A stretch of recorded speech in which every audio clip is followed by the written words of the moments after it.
I mean, when I was a police officer, I can recall as a night detective, and we were called to the bingo hall in Pitsea, which dates back to the Edwardian period, and they had captured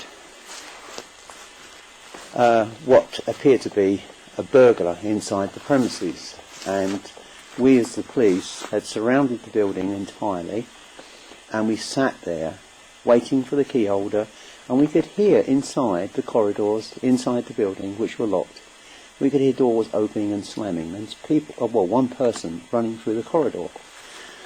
And this went on for about 20 minutes, and the police dog, was getting all excited and in a bit of a lather, actually, because the dog wanted to get in there. And eventually the key holder turned up, a rather scruffy old guy with a string vest and a half-burnt cigarette in the corner of his mouth. He'd been dragged out of bed at 2 o'clock in the morning, and he looked at us and sighed, "Oh, not again." And we said to him, "What do you mean, not again? There's somebody inside. We need to get in there." He said, "It's not what you think." I said, "What do you mean it's not what you think?" "When you get inside, you'll see." And when he opened the door, he turned the alarm off, and all those doors that we heard being opened and slammed were still locked. All locked? All locked. And you heard all the slamming? We heard doors slamming, and we heard someone running frantically. Anyway, we discovered later from the key holder that on that day, in I believe 1912 or whenever it was, I can't be sure on dates now, but on that day, all those years ago, a projectionist was rebuffed by a girl who worked in the cinema, and he couldn't take life anymore, so he tied a rope on the balcony and threw himself off and hung himself. And every year since then, I don't know whether the building is still there today, and if it is, whether the activity still continues, but there was nobody in the building whatsoever. That was really, really weird. That's pretty damn amazing. Another time I went to a nightclub in Basildon, which is a modern town in between Southend and London. It's essentially originally a London Overspill town. And in this nightclub, I was sat there chatting to the manager one evening over a crime-related issue, and all the optics behind the bar started shaking violently. The whole line of optics, all of them. And I thought it was a train going past, because it felt like we were really close to a railway line, but we weren't anywhere near a railway line.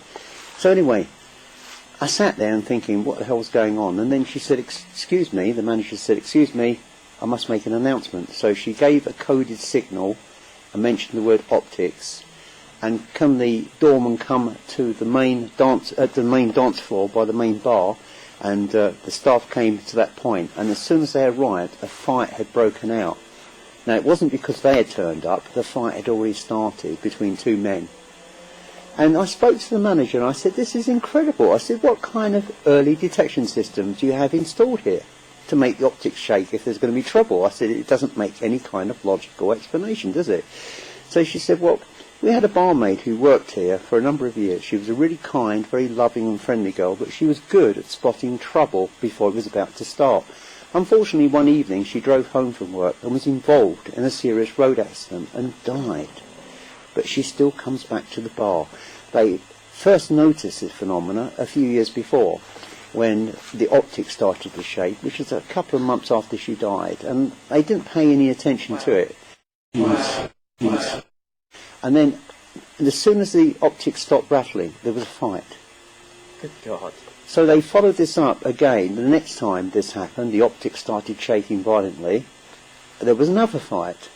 So from that moment onwards, they knew it must be her, and if it wasn't her, it had to be somewhere else. She did say that if she ever died, she would come back to that nightclub, and she would look after them, keep an eye out for them. And it appears that she certainly does now. Well, certainly then. I don't know about the present day. I'm going back quite a number of years. But it's interesting to note that even beyond this mortal coil, there are those that reach out to help us. And in this case, this girl, this spirit of this girl, was able to stop so many fights. It's just amazing. So she's still got the sense of knowing when that fight is about to break out as well.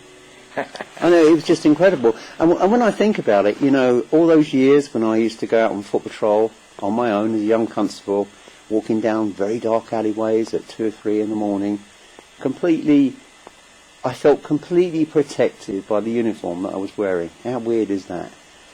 But yeah, we used to get a lot of things like, a lot of instances over the years of paranormal phenomena and involving the police at some level.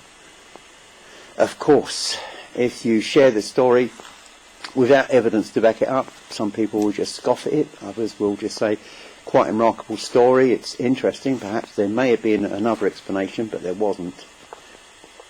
I'm just amazed by it. Last time I was out, Eddie, with you,